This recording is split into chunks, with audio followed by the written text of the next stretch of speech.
This will be open throughout the session, and all questions can be answered following the presentation. Please note that attendees cannot see questions submitted by other participants. However, as soon as you submit your questions, they will go directly to the presenters for answering. You can also submit questions during the Q&A session as they are being answered. The live poll feature provides the speaker the opportunity to engage with the audience by asking questions. As you can see, there's a live poll ready to be answered near the bottom of the screen. Today's presenter will prompt you to submit your answers during the presentation. When it is time, simply select the answer applicable to you and the results will immediately register. The speaker can decide whether to broadcast these results to all participants or keep them private. There is also a list of participants and speakers available for viewing at the right side of the webinar window. This will allow attendees to see who is presenting, along with a list of fellow participants who have joined the event. This is where you will also see the statuses, i.e. raising your hand, agreeing, disagreeing, etc. There will also be a file window where the presentation from today's webinar will be uploaded and ready for download by attendees during our Q&A session. All you have to do is hover over the document title if you are joining through your internet browser and click the download icon to the right. If you are using the desktop app, click the download icon at the bottom of the file window. And again, if you're having any issues during today's webinar, please notify us in the chat box and we will do our best to troubleshoot on the fly. So now I'm going to hand it over to Kelsey and she will introduce today's speaker.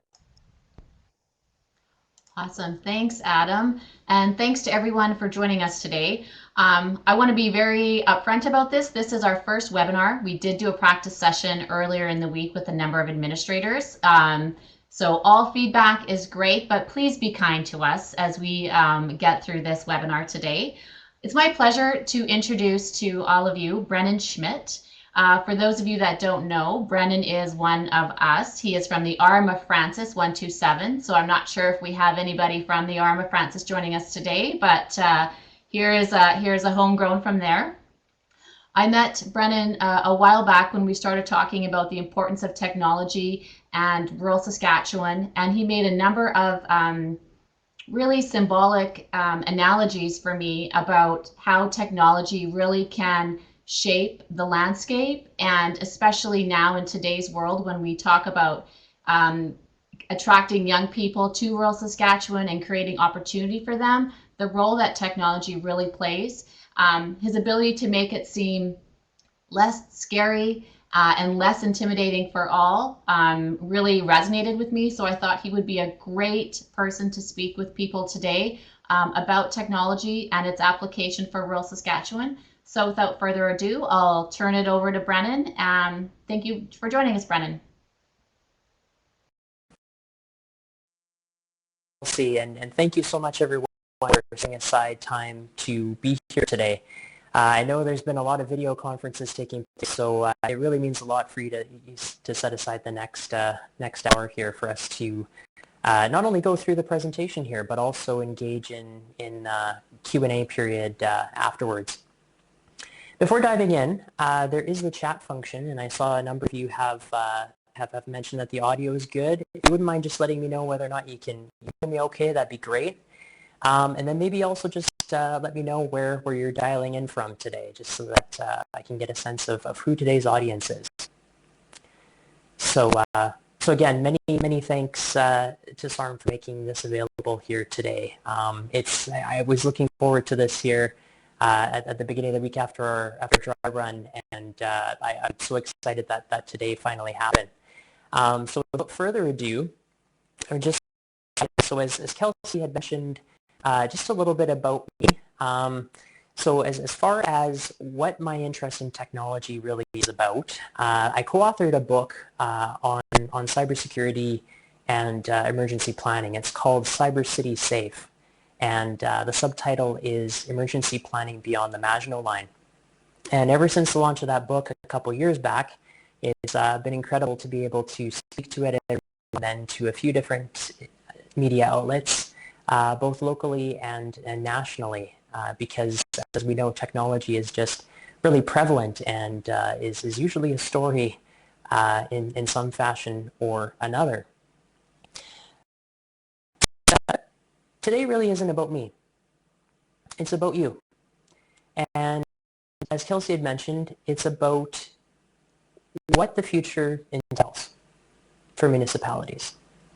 And what better way to start off than to show a bit of a map of where home is for me. I still call it home, even though I don't live out on the farm anymore full time. But as we know, this is a map of the RMs that we're used to.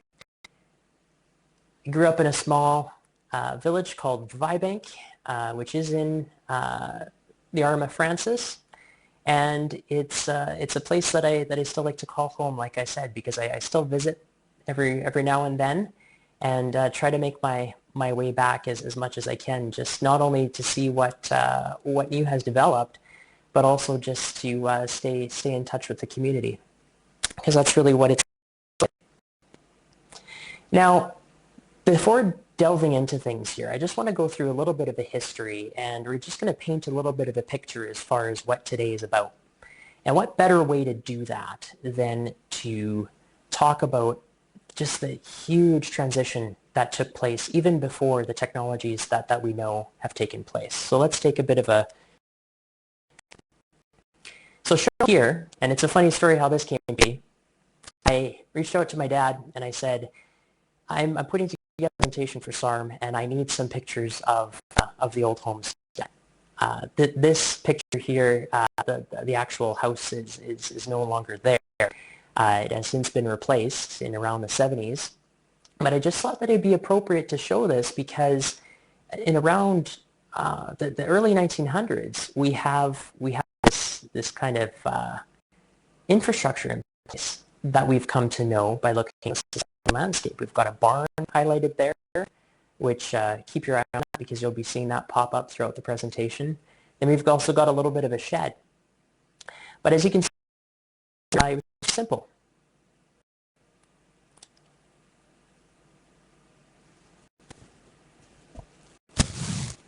Okay, is my audio coming through okay?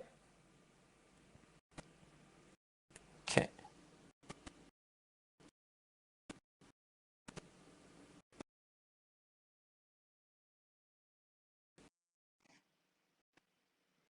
Is the audio coming through better now?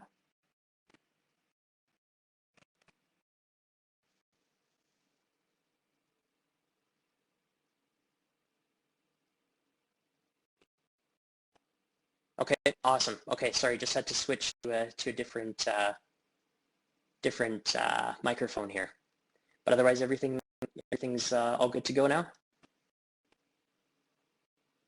Just looking at the chat here. Okay, awesome. Thank you so much. Apologies for the technical difficulties here. I think that was on my end, but you know, we'll just work through it. So what we have here is the infrastructure, and then another picture that was shown at Vibank Centennial here during our slideshow was how we had literal horsepower. And it was where agriculture, as we know, was largely determined based off of the machinery that was made available and powered literally by horses. And then what we know too in our history is that we had to go with practices that were very, very manual. So shown here is a picture from Jack Rad. He used to do the kind of gatherings out by Vibank, and it was always so cool to be able to see the retro happenings that were taking place. And in this case, they were making rope by hand, which was really, really cool. But as you can see here, that would have taken a lot of time in order to go ahead and make that. It seems like within the span of just a few years later, now we all of a sudden have horses that are taking the products that are produced in rural Saskatchewan to market in Regina and elsewhere. So as we can see, it goes from farm to table.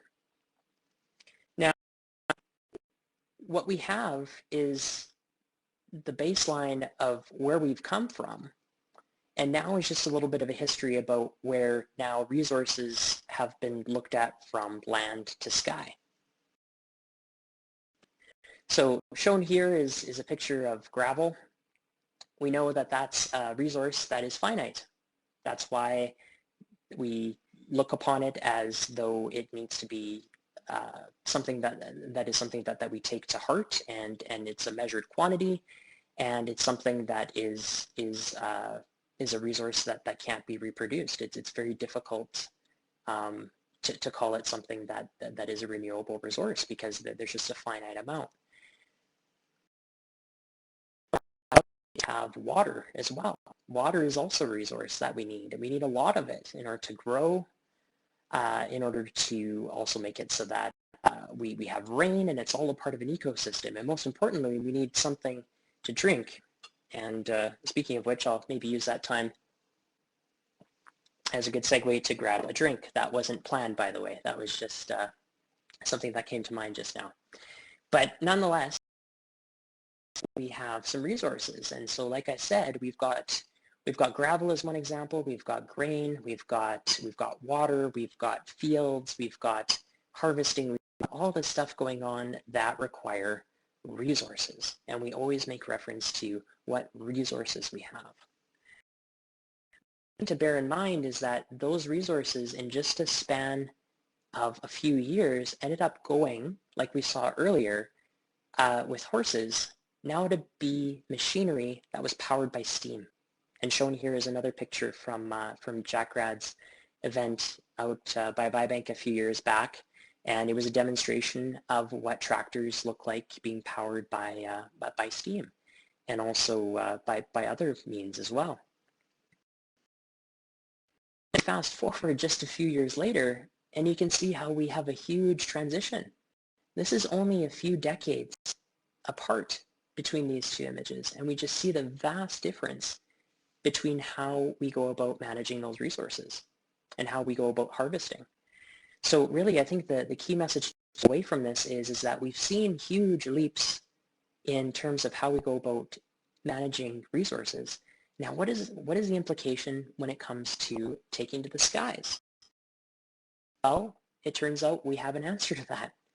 We have invented ways to make it so that we can do crop dusting from the air.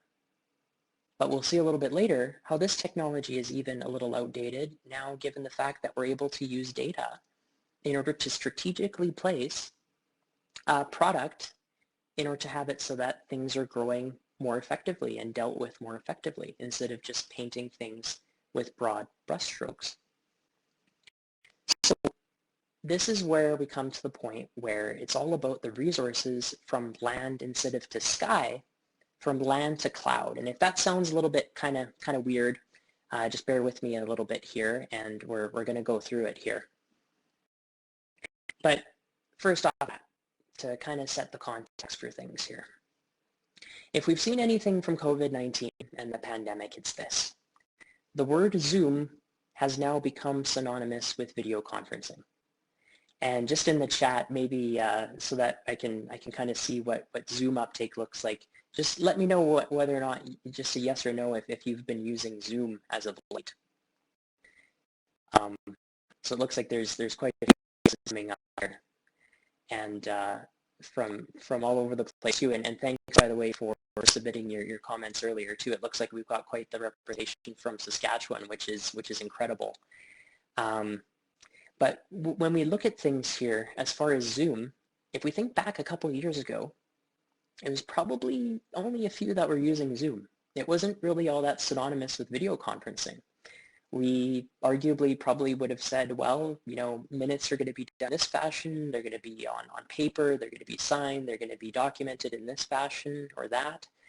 And then all of a sudden we, overnight, seem to have just flicked this switch and go to Zoom and do everything virtually and try to grapple with what the demands were of that. Because make no mistake, that's a lot to tackle. And I think each of you who are on this call here today and those watching the recording should be commended for how you took this challenge to heart, and you have effectively paved the way for more good things to come. So I think you all deserve a round of applause, because it was no small effort. There's a lot to learn.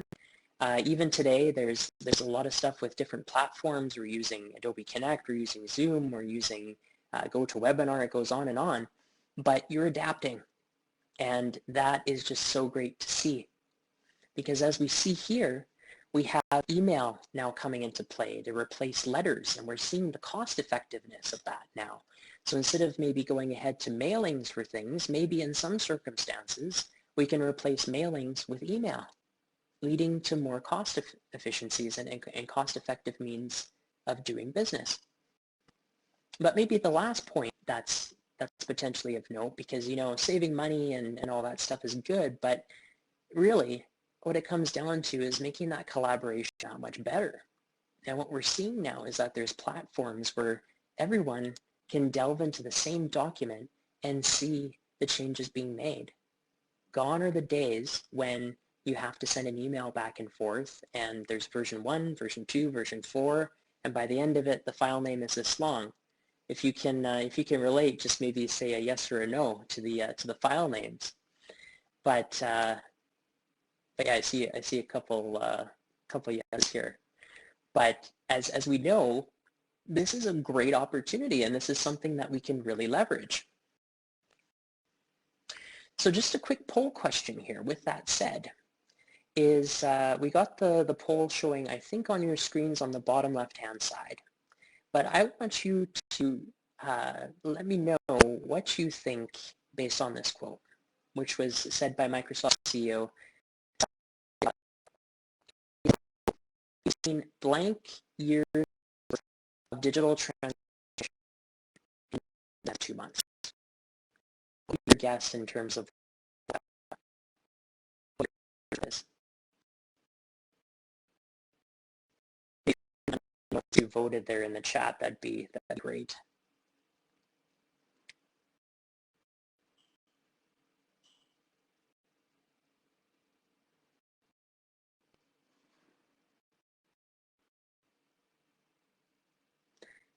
Sounds like I'm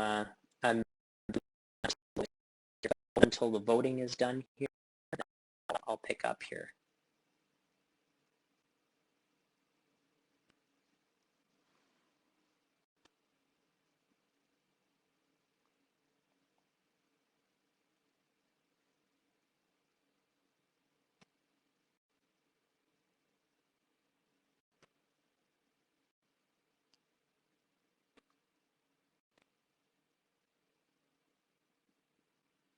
Okay. Well, it looks like we've got about 6 votes so far. And yeah, we'll maybe give it another 10 seconds or so for the voting here, because it looks like I might be freezing up a little bit here.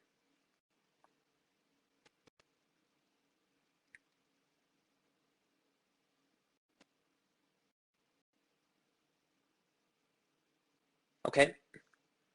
22 votes, excellent. Thank you, Susan. Okay, perfect. Everyone has submitted.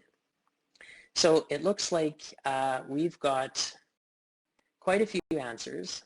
And for those of you who chose 2 years worth of digital transformation, that is the correct answer according to Satya. Because Microsoft, we know that they're a pretty big player. They're definitely interested in the cloud. They saw in what seemed like overnight just this huge adoption of their platform, and don't want to single out Microsoft because there's others, but this was just one quote that I thought really stood out and really underscored the importance of how we've shifted overnight, all because of this global pandemic.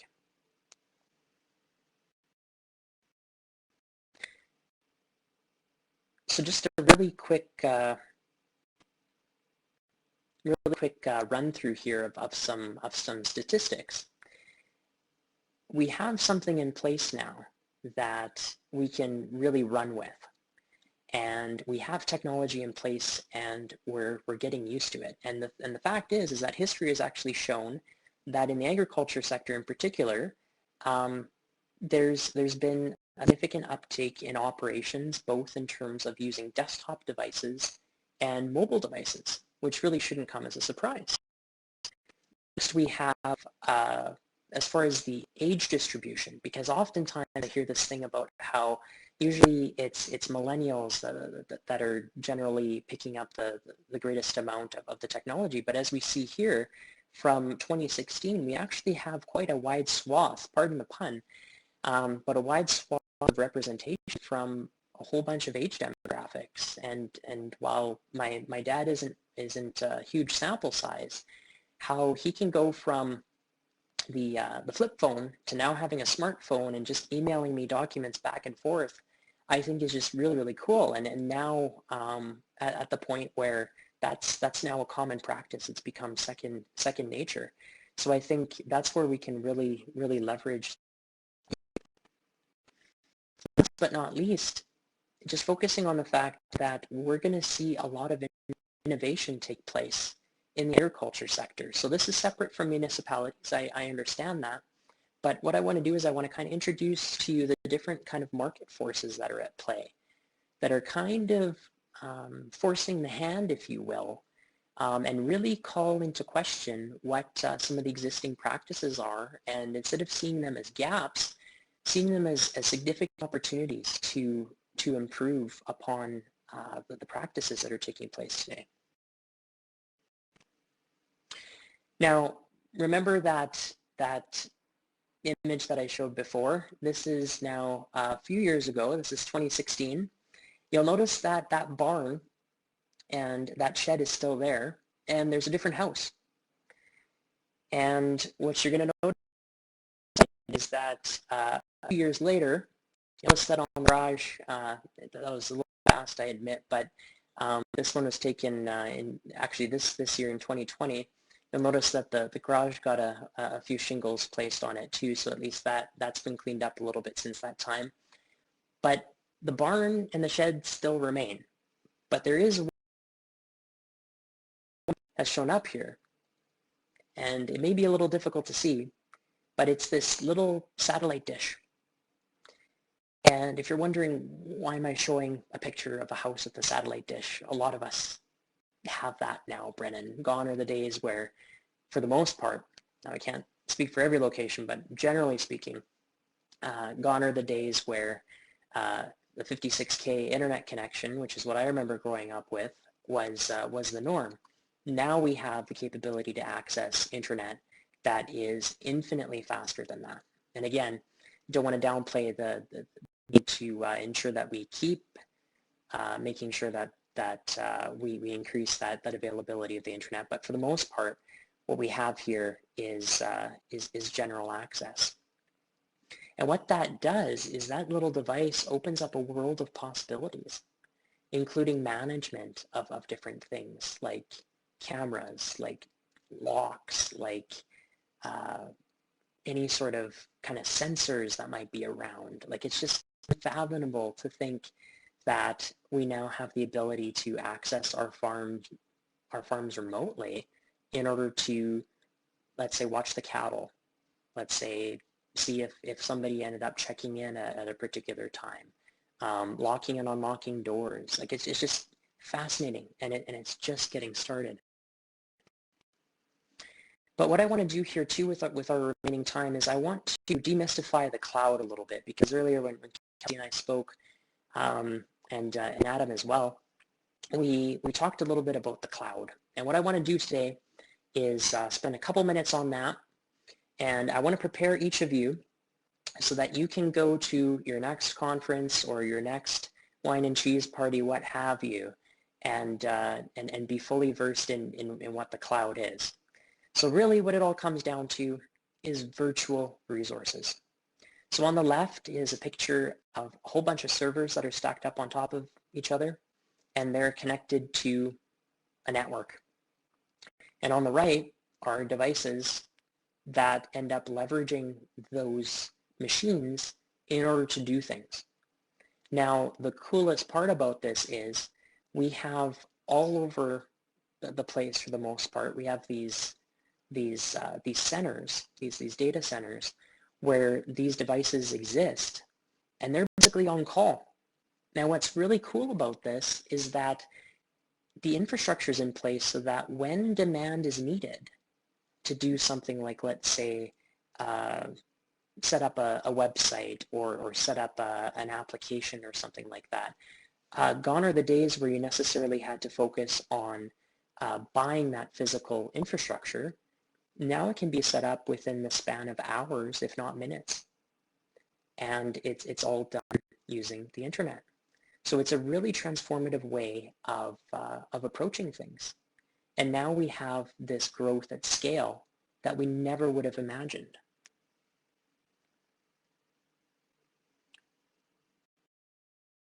I'm just going to the next slide here. But just to kind of summarize things here, back in the day, important things were the things that we could hold on to.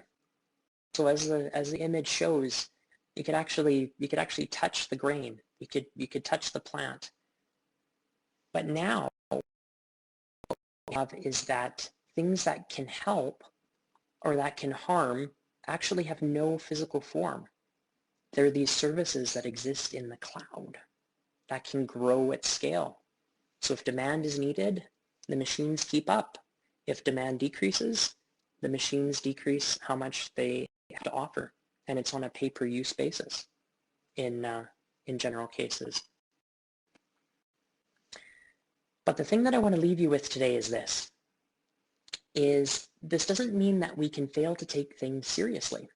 Because while this offers a lot of really, really great opportunities, we also have to shift our thinking in terms of what the future might entail. So I thought that I'd throw together some examples for you here today, and then I'll use some ones that we would have used in years past, and then modernize them a little bit.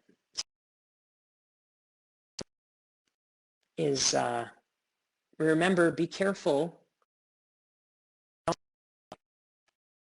We remember being power lines as we're going through this and making sure that we are not in a position where we're forgetting safety when we're transporting large farm machinery.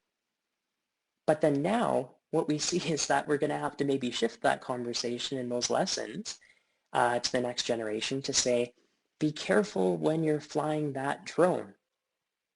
And while some of you might be, and maybe just in the comments, let me know what your impression is of that. If you've either seen that already, or if you say, no way, I'm okay with either instance.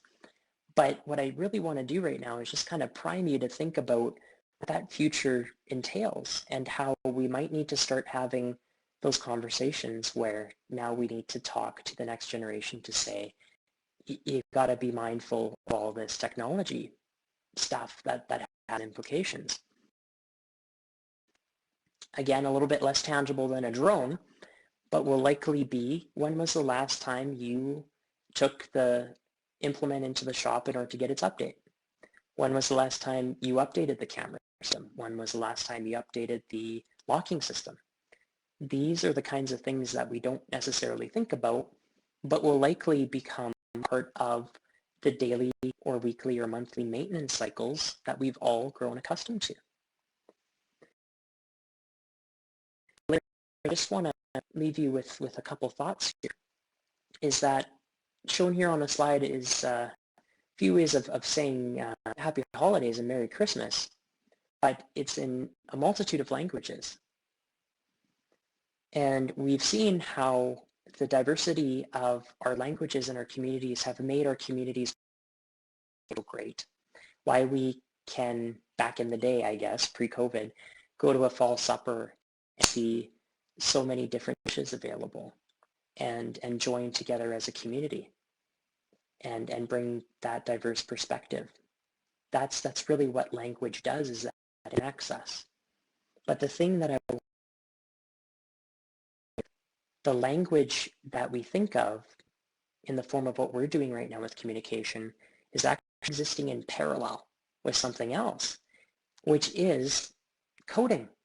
And admittedly, not everyone's a coder, but there are people who are very, very well versed in this language and this technology, and they're doing some pretty incredible things. So what's the path ahead? What we have is we have a bright future. What we have is the ability to take what we have and take stock of what we have in a little bit of a different light. And what I mean by that is this. We can recall that we used to be defined by the grid. So infrastructure, whether or not that's bridges or roads or what have you, used to be defined by the grid. And as you can see here, there's a grid with 3 dots. That's how we used to see things. But what we have is that grid is just another layer.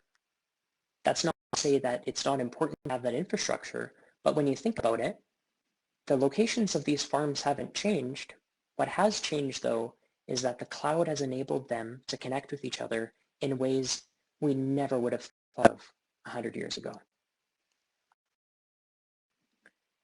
And the land locations that we've become accustomed to, we need to think of them in a little bit of a different way, I would argue. Because what's shown here is that we have a land location based off of a map that might now, in our minds, need to be replaced by an IP address, which is an address that's attached to a particular device to make it connect to the network. It's just maybe a couple things to think about. But I just want to leave with one parting thought. And this is from Jay Shetty and Think Like a Monk. It's a audiobook that I'm almost done here, but this quote really stood out to me. And he was paraphrasing, and he said, "What belongs to you today belonged to someone yesterday and will be someone else's tomorrow." So I'll maybe say that again for effect. What belongs to you today belonged to someone yesterday and will be someone else's tomorrow. This, folks, is an incredible opportunity. We began by saying that COVID has shut us indoors and has made it where we now have access to people that we otherwise wouldn't have. So might as well shining, as has been said, because our future, I would argue, is incredibly bright. And this is each and every one of your opportunities to position the next generation of success. Because let's not lose sight of the fact that the leaders before us did the same for us as well. And I would just like to say thank you so very much for setting aside time out of your busy schedules, and we'll maybe throw it back to Kelsey to start off our Q&A. Sure. Thanks, Brennan. For anybody that has questions for Brennan, please use the question and answer function or chat message here. But I do have a question, and I think this was kind of highlighted, Brennan, in terms of technology, not only in urban, like we experienced here in Regina, but also definitely more so in rural Saskatchewan. How do we participate in technology when we have limited infrastructure, broadband connectivity? How do we start? Mm-hmm. Well, I think what needs to come to the center here is that need needs to be articulated. And I think if there's some examples of where things are working really, really well, and we can get to the point where we can maybe start thinking in ways where we can maybe join forces and see how we can make that happen, I think that presents an incredible opportunity, because understanding broadband isn't just the only infrastructure challenge. We know that there's a lot of competing priorities with municipalities. So so I think that's what I would say to that is I think bringing that as a focus item of conversations here going forward. And I guess the follow-up question to that is, where do we start? Where do we start in using technology and understanding technology, and what technology RMs need versus what cities might need, or businesses in cities might need, for example? Yeah. Well, that's a great question too, and I think, and as simple as this sounds, and as much as I'm going to say this over and over again, I think what it all boils down to is having that conversation.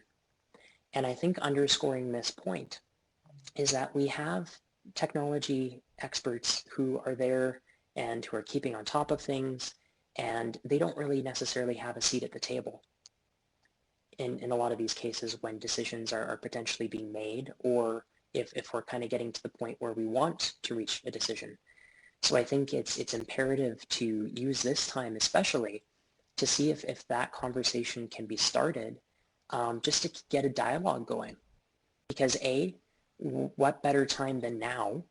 And I think B, and I think most importantly, is I think it gives us pause to think that we don't have to necessarily be an expert in technology. We don't have to learn all this stuff. And I think that's where sometimes we get tripped up in this, is that we think that we need to learn everything and know everything about the technology, when in fact, sometimes it's best to just work with others in order to make that happen. Right, thank you. We have a question from one of the attendees. Do you see legislative requirements for public notification ever changing and allowing electronic notification rather than newspaper and posted letters? Oh, I think over time, as we've seen here, legislation is presumably going to be updated here. I think if I was to give any advice, the best thing to do is probably jot down what some of those hiccups are. And I think that would be something great to bring forward as a discussion item at future conferences, conventions, and any other opportunity to speak with those decision makers. Are there any other questions that any of the attendees would like to pose to Brennan?